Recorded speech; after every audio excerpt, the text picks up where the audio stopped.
Yeah. So, hello, what's up, guys? Welcome to a Medical Moho channel. मैं हूँ मोहन और I am 11th grader as well as a NEET aspirant. Okay. तो आज का हमारा topic होने वाला है how much syllabus I have completed. Nice. क्योंकि अराउंड 6-7-8 महीने हो चुके हैं क्लासेस स्टार्ट हुए, बैचेस स्टार्ट हुए सबके, और अभी तक सबके ऑलमोस्ट सबके तो नहीं, सिलेबस ख़त्म होना चाहिए. तो अभी तक नहीं, दिसंबर लास्ट तक सिलेबस या मिड जनवरी तक सिलेबस ख़त्म होना चाहिए सबका. फिर रिवीजन करना है, ये सब सारी चीज़ें करते हैं. अभी ये टॉपिक है कि मेरा कितना सिलेबस हुआ है. बेसिकली सिलेबस अपडेट है और मैं लिख के लाऊँ ये, ठीक है. तो जिसको नहीं पता मैं बता दूँ, मैं नीट 2027 के लिए प्रिपेयर कर रहा हूँ. हाँ, 11 ग्रेडर बोल दिया तो पता ही चल रहा होगा तुमको. Okay. तो अभी मैं तुमको बताता हूँ. गाइस, ये है पूरे चैप्टर्स की लिस्ट जो कि मैंने बनाई रखी है. पहले मैं आपको बताता हूँ ऐसे कौन से चैप्टर्स है जो कि अभी चल रहे हैं करेंटली. पहला हो गया मैकेनिकल प्रॉपर्टीज़ जो अभी रिसेंटली स्टार्ट हुआ है. Some basic principles, basically IUPSC naming वाला चैप्टर्स है ये. ज़ूलॉजी में, ये बॉटनी में जो है photosynthesis in higher plant. Zoology में केमिकल कोऑर्डिनेशन एंड इंटीग्रेशन अभी स्टार्ट हुआ है. अब if we talk about our backlogs and syllabus completion, तो मैं बता दूं फिज़िक्स की पहले हम बात करते हैं. सबसे अच्छा सब्जेक्ट सबके लिए. तो यूनिट एंड मेजरमेंट वाला चैप्टर, मोशन स्टेट वाला chapter and motion and plane वाला चैप्टर जो है, ये 3 चैप्टर्स ऐसे हैं फिज़िक्स में जो कि ईजी है, सब कर लेते हैं, हो जाता है. और रियल प्रॉब्लम आती है भाई लॉ ऑफ मोशंस के बाद. तो मैं बता दूं, ये 3 चैप्टर्स मेरे हो चुके हैं, सिर्फ रिवाइज़ करना रहता है इनको. और लॉ ऑफ मोशंस की अगर हम बात करते हैं, लॉ ऑफ मोशंस भी मेरा कंप्लीट से, नोट्स भी कंप्लीट है, बट लास्ट का जो मेरा वो पार्ट्स है गिब्स फ्री एनर्जी वाला, वो मेरा पूरा पार्ट बचा हुआ है, वो मुझे कंप्लीट करना है. उसका नोट्स भी लिखना था ना. अगर मैं अभी बताऊँ दूसरी चीज़, एक मिनट.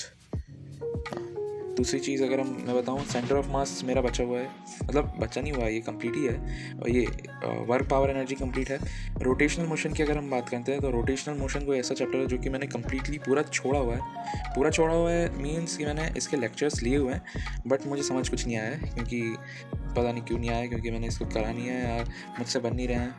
और तो मुझे ये कंप्लीट करना पड़ेगा. रोटेशनल मोशन में मेरा बैकलॉग है, और ग्रेविटेशन में भी है लास्ट के पार्ट में.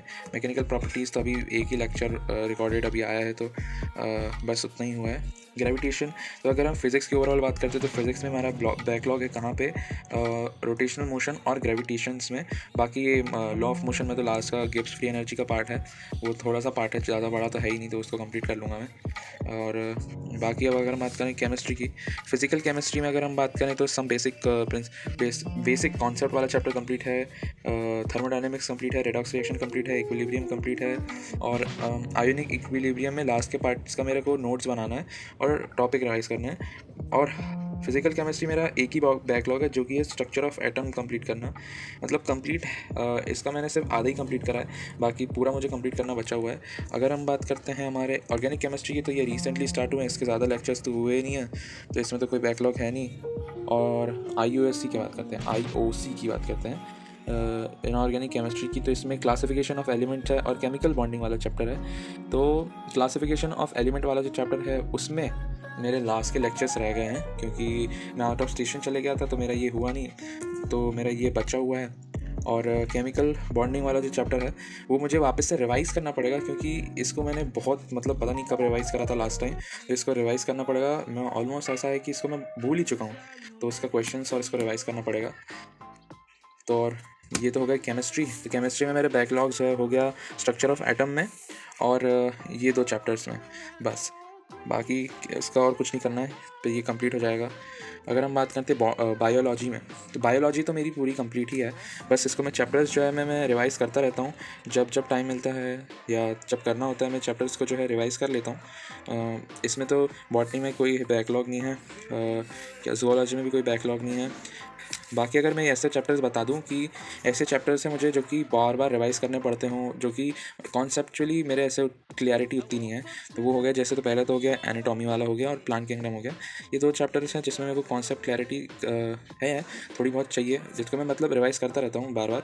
और ज़ूलॉजी की अगर मैं बात करूँ तो ज़ूलॉजी में अभी रिसेंटली न्यूरल कोऑर्डिनेशन वाला चैप्टर कंप्लीट हो चुका है, तो इसको रिवाइज़ करेंगे और इसमें तो कोई प्रॉब्लम है नहीं। तो बस इतना ही सिलेबस अपडेट था। ओवरऑल अगर हम बात करते हैं तो फिज़िक्स में और केमिस्ट्री में ही बैकलॉग है, सिर्फ और सिर्फ इसी 2 चीज़ में बैकलॉग है, जिसमें इसमें रोटेशनल मोशन ग्रेविटेशन वाले चैप्टर कवर करने पड़ेंगे और इसमें स्ट्रक्चर ऑफ एटम और ये 2 चैप्टर्स कंप्लीट करने पड़ेंगे। बाकी बायो में तो कोई बैकलॉग है नहीं। तो बस यही था, इतना सिलेबस मेरा अभी तक कंप्लीट हुआ है। और वैसे भी अभी नवंबर चल रहा है, तो I think I will be completing rotational motion gravitation या फिज़िक्स, या फिर मैं केमिस्ट्री में स्ट्रक्चर ऑफ एटम और ये 2 चैप्टर्स इनके बैकलॉग कंप्लीट करूँगा इस महीने में। बाकी जो मैं रेगुलरली मैं क्या करता हूँ कि क्लासेस अटेंड करता हूँ, डीपीपी सॉल्व करता हूँ और उनको लेक्चर्स जो होते हैं उनको रिवाइज़ कर लेता हूँ। बाकी मैं बायो रिवाइज़ कर रहा हूँ आजकल। और इन दोनों और क्वेश्चन प्रैक्टिस का अगर हम बात करते हो तो क्वेश्चन प्रैक्टिस जो है मेरी नहीं हो रही है, सच बता रहा हूँ। क्वेश्चन प्रैक्टिस उतनी ज़्यादा वो मेरी हुई नहीं है, और तो क्वेश्चन प्रैक्टिस तो वो भी करनी पड़ेगी। तो अभी करेंगे। अभी तो नवंबर ऑलमोस्ट ईयर ख़त्म होने भी वाला है। 2016 क्यों बोलता हूँ यार मैं, 2027 आने वाला है। और मैं तो 27 में पेपर दूंगा वैसे तो, बट या पढ़ना तो अभी से पड़ेगा ना, इसलिए। तो ये रहा सिलेबस अपडेट। कुछ बैकलॉग्स है उनको कंप्लीट करना है। ज़्यादा बैकलॉग भी नहीं है मेरे हिसाब से, मतलब है, लेकिन कर लेंगे, उसको कंप्लीट कर लेंगे ज़रूर। और thank you for watching this video, और चैनल को सब्सक्राइब करके चले जाना। जो भी 11th ग्रेडर है, नीट की प्रिपरेशन कर रहा है, या तुम कोई से भी कॉम्पिटिटिव एग्ज़ाम की प्रिपरेशन कर रहे हो, तो या लाइक करो, शेयर करो। मिलते हैं नेक्स्ट वीडियो में। Thank you.